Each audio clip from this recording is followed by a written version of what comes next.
Hello, what's up mga J-Vlog? Welcome ulit sa panibagong video. At sa video na to, ayan, magbibigay ako ngayon ng first impressions sa bagong labas na A-series ngayon ni Samsung, ang Samsung Galaxy A55.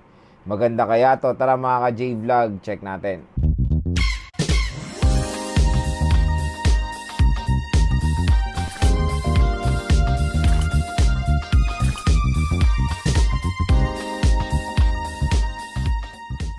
So yan, gusto ko munang pasalamatan ng Samsung sa pag-invite sa akin, of course, sa kanilang media event ng Samsung Galaxy A-series. So yun nga, lumabas na po ang Samsung Galaxy A55 and the Samsung Galaxy A35. So medyo late tayo nag-first impressions, pero pagpasensya nyo na mga J-Vlog. Ayan, gusto ko pa rin talaga magbigay ng saloobin ko about dito sa mga smartphones na to. Stay tuned lang din sa next video about sa A35. Focus muna tayo dito sa pinakamabentang lineup ng A-series, which is the A5 series. So, yung A55 na nga po ngayong 2024. So, yun, pumunta nga ako sa media event ni Samsung at nakita ko first hand ang Samsung Galaxy A55 and the Samsung Galaxy A35. So, to be honest, when it comes sa design, walang ganong pinagkaiba yung A55 at yung A35.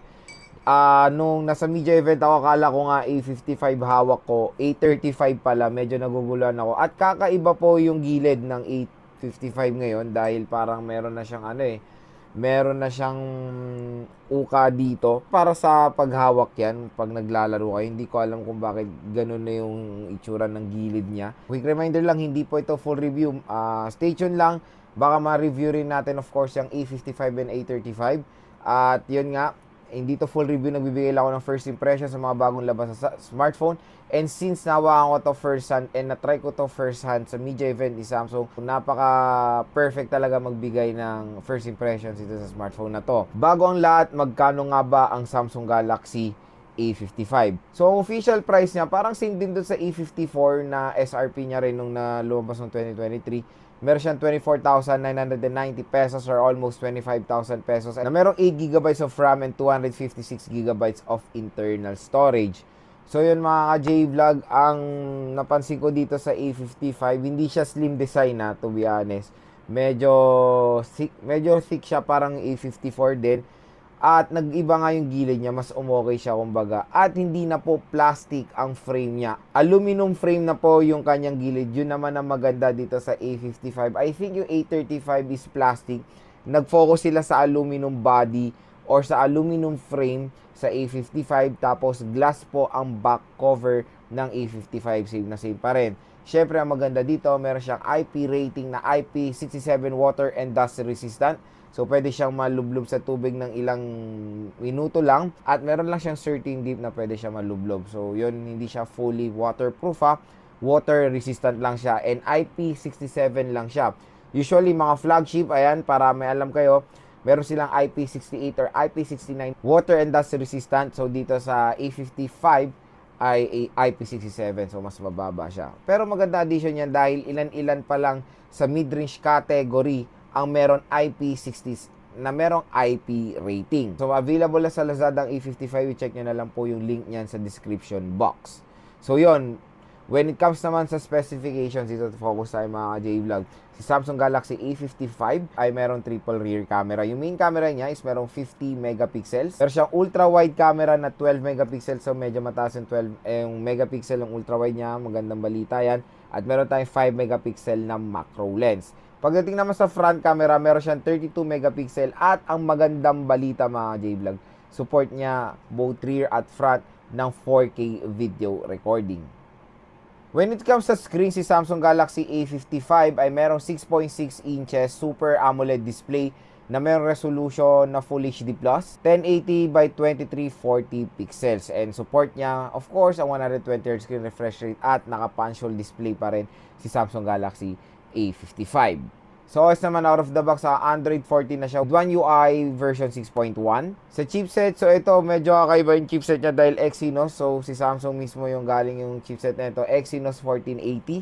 So, hindi siya mga MediaTek or Snapdragon Exynos po ang nakalagay dito. Mataas ang clock speed niya mga J-Vlog 2.7 GHz octa-core. Tapos ngayon ko lang narinig itong GPU niya. sa ganitong mga smartphones. So, I think terno to ng Exynos. Siyang Eclipse 530. So, talagang pangkalawakan ng mga pangalan ni Samsung. No? Samsung Galaxy. Tapos ngayon yung GPU ngayon is Eclipse. So, yon. Ngayon ko lang narinig yung GPU na yan and of course yung chipset na yan. Hopefully talaga mag-game test natin itong si Samsung Galaxy A55 kasi gusto ko rin i-try yung mga Exynos chipset na bago ngayon ni Samsung. Of course, meron siyang dual biometrics. Meron tayong face unlock at fingerprint scanner. Yung fingerprint scanner ni Samsung Galaxy A55 ay in-display po mga J-Vlog. At ang magandang balita, meron siyang dual stereo speakers for immersive sound. And meron din mga magandang color variation na ma-offer si Samsung Galaxy A55. Napaka-cute na mga colors nitong smartphone na to. So perfect na perfect to sa mga consumers na design and aesthetics ang tinitingnan sa isang smartphone. Pagdating naman sa battery, meron tayo 5,000 mAh na removable battery na support ang 25 watt fast charging. So ayan mga J-Vlog, na nalaman nyo na yung price, specs, and of course yung availability ni Samsung Galaxy A55.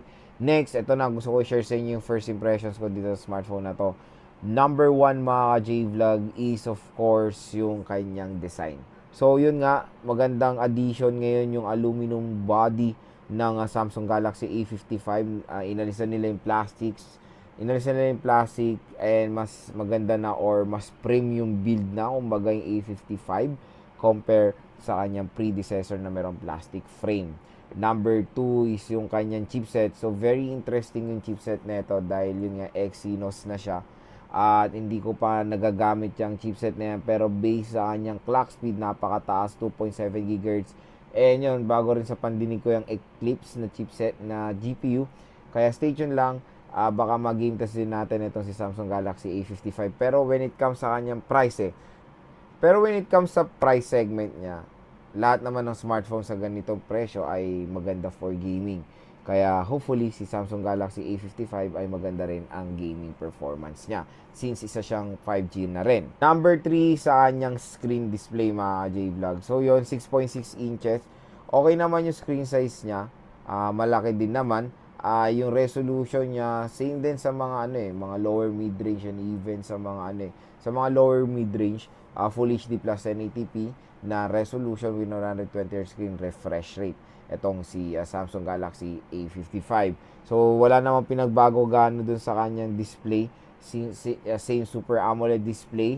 At same na ganun din yung itsura or yung form factor. Hindi naman siya talaga nagkakalayo when it comes to the display sa Samsung Galaxy A54. Number 4 sa camera. Nung nandun ako sa Samsung event, trinay ko rin yung camera ng A55. Maganda yung camera performance nito mga J-Vlog. At yun nga, marami kayong pwedeng magawa sa camera nitong smartphone na to. Salamat of course sa software optimization ng Samsung Galaxy. At syempre meron tayong mga gandang features na ma-offer sa camera app ng Samsung Galaxy A55. Yung pwede kayong magbura ng background nyo, pwede kayong mag single shot, and si Samsung na yung pipili ng pinakamagandang shot para sa inyo. And meron siya mga iba't ibang option din. Merong 10-second video, merong boomerang.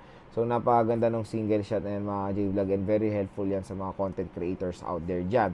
And na maganda rin sa Samsung Galaxy A55 is meron din siyang 12 megapixel ultra wide camera. Support pa ang camera ng rear camera and front camera nito ng 4K video recording. At ang pinakalas mga J-Vlog sa kanyang IP rating. Tulad na sinabi ko sa inyo, ilan-ilan pa lang sa mga smartphone brands ang nag-o-offer ng IP rating, lalo na sa mga ganito pa rin presyo na smartphone. So usually yung IP rating ay nakikita natin yan sa mga flagship smartphones, di ba mga J-Vlog, yung merong IP68 and IP69 water and dust resistant. So yung IP67 matagal na natin nakikita sa mga A series before. So sana ngayong 2024 in-upgrade nila or tinasa nila yung IP rating nitong smartphone na to para naman mas maging siya, para naman mas maging competitive kumbaga itong smartphone na to. Pero overall, IP67, bira pa lang yan sa mga smartphone, sa mga mid-range segment, kaya napakalaking advantage yan ng Samsung Galaxy A55. Quick reminder lang, magkaiba pong waterproof sa water resistant. So yung water resistant, pwede siya mahulog or malublob sa tubig with certain distance lang, and of course, meron lang specific time lang. Hindi siya pwede sa sobrang tagal na mababad or malubog sa tubig. Doon po talaga siya magkakaroon ng water damage. Hindi kasi siya fully waterproof. Water resistant lang siya. Yun mga ka-J-Vlog, yung first impressions ko dito sa Samsung Galaxy A55. So yun, abangan nyo na lang yung review natin, yung game test natin dito sa smartphone na to. Nagde-decide din ako kumuha nito kasi very interesting nga yung chipset na mo-offer ni A55. Maganda rin naman itong bagong smartphone ngayon ni Samsung. Medyo, real talk lang medyo nakulangan lang ako sa kanyang RAM. Kasi yung RAM niya, 8GB of RAM, nakikita na natin yan sa mga budget Usually, pag ganito na smartphone, lalo na 25,000 pesos, 12GB or 512 na ang ino-offer ng mga ibang smartphone brands. So, sana ni-level up ni Samsung when it comes sa RAM at ROM para naman din maging masaya yung consumer sila. Pero, syempre, 256GB, napakalaki pa niyan. Ang dami nyo pong malalagay dyan mga ka-J-Vlog sa ganyan storage like games, features, videos, music, at marami pang iba. So yun mga ka-J-Vlog, kung interesado kayo sa Samsung Galaxy A55, huwag kayo mag-alala, ilalagay ko po yung link niyan sa description box.